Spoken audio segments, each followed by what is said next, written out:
un guide digne de confiance? Est-il possible de mener une vie qui glorifie Dieu? Est-il possible de penser que nous pouvons parvenir à discipliner nos pensées et notre corps afin d'accomplir ce qui est juste, plutôt que de succomber à la tentation? La lettre de Paul adressée aux églises en Galatie est justement le parfait guide nous éclairant sur ces questions. Je dis donc, marchez selon l'esprit et vous n'accomplirez pas les désirs de la chair.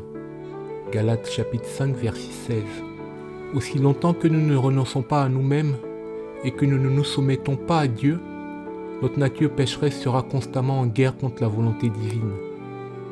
En effet, tant que nous sommes livrés à nous-mêmes, nous aspirons à ce que le monde désire. À mesure que nous cédons à la tentation, notre désir s'accroît, comme pour les sucreries à cause du sucre ou la pornographie à cause de l'ivresse de la dopamine. Cependant, si nous faisons appel à l'aide du Saint-Esprit qui adoucit, façonne et transforme notre cœur, nous pouvons apprendre à désirer ce que Dieu dit être le meilleur pour nous. Pour résumer, la clé de la réussite d'une vie spirituelle est le Saint-Esprit. Et il s'avère que le Saint-Esprit est Dieu, étant lui-même l'une des trois personnes formant la Trinité, le Père, le Fils, Jésus et le Saint-Esprit.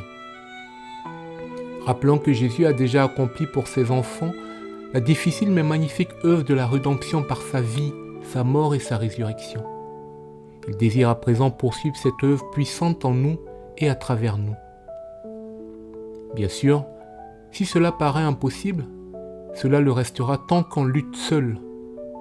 Mais comme Jésus l'a dit à ses disciples, cela est impossible aux hommes, mais non à Dieu, car tout est possible à Dieu.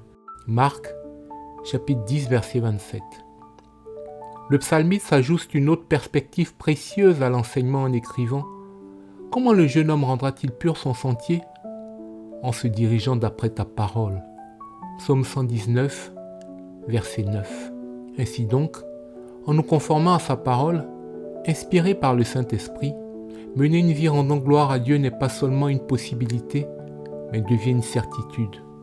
Sois béni.